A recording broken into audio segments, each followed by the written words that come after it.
Is execution, or more specifically, motion inputs, the reason why fighting games are hard to get into? This is a great question to start a debate in the fighting game community since there are a myriad of opinions that conflict with each other.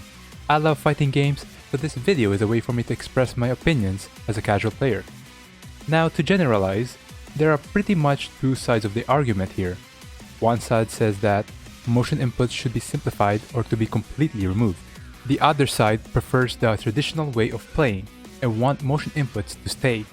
It is understandable why many want motion inputs to be removed. New players will struggle doing motion inputs and it will be even harder doing it in a combo. This already can be a huge barrier to beginners since if they can't do motion inputs, they will be limited to their character's normals, but their special moves and flashy supers will be locked. This can be extremely frustrating. Not having access to half of your move list is like losing a right arm and a left leg. It will definitely not be fun to play.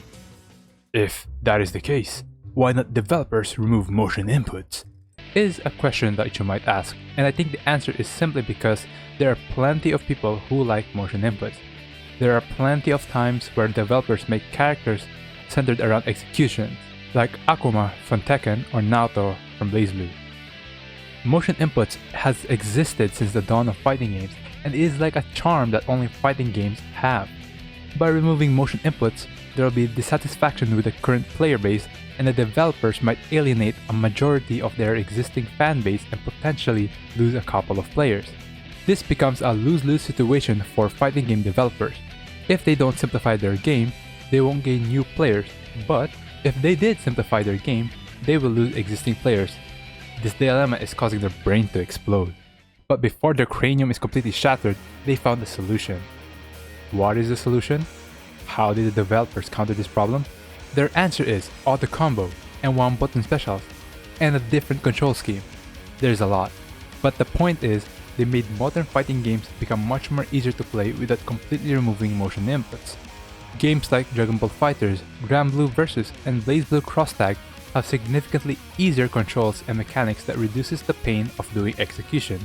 A common mechanic that is present to said fighting games is auto combo. By pressing a single button in succession, your character does a combo automatically. This helps with letting new players have fun by simply mashing any buttons and they can see flashy combos and deal decent damage. BlazBlue vs not only has auto combos, but they also have one button specials. Just like the name exactly says, you can press one button to do a special move. You can also use a different special move depending on the direction that you press. For example, you press forward and a special button, you get a DP or a reversal. The one button special bypasses the requirement of doing motion inputs, letting players access their character's special move with ease. We got auto combos for beginners, and we still have motion inputs for all players. This is a win-win situation, right guys? Objection! The problem with auto combo is that at times they can be intrusive when you're playing. Another argument is that some special moves are OP or straight up broken if you can do the move in one button.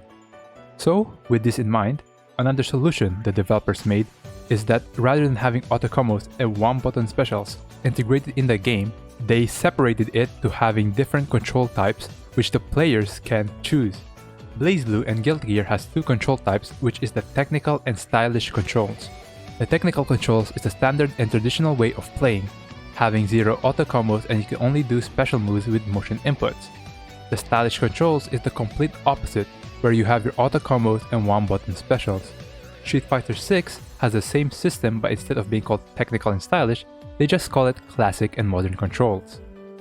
Alright, we have so many solutions now. We got auto combos, one button specials, and a different control type. Surely fighting games are gonna get popular now. Objection! Whether we move or keep motion inputs, it doesn't matter. Why? Because in the end of the day, people just want to have fun in a game. But getting your ass beat is depressing. What I'm trying to get at is that no matter if you play with classic technical or modern stylish, or even play fighting games with auto combos and one button specials, you're gonna lose a lot as you play matches, and there will be two ways in how your next step will play out. 1. You'll be too frustrated and think that the game is too hard as you live desperately, keeping hold of whatever shattered pride you have left, or you will take your loss on the chin and make an effort to improve. Nobody is good from the start and you need to practice if you want to start winning. I was a bit harsh at the end there, but yeah, that's pretty much my opinion about the whole debate of execution or motion inputs. Personally, I want my fighting games to have motion inputs. I simply find it fun to do motion inputs, and especially if I'm doing combos. Combos are great because it looks cool and flashy, but they also require a bit of skill. When you practice a combo and you finally pull it off in a real match, it becomes a very satisfying feeling. But that's just me. So how about you? The people who found this video, what do you think? I'm interested in your opinion, so leave a comment and let's discuss. That's all from me. I hope you have a good day and I'll see you later.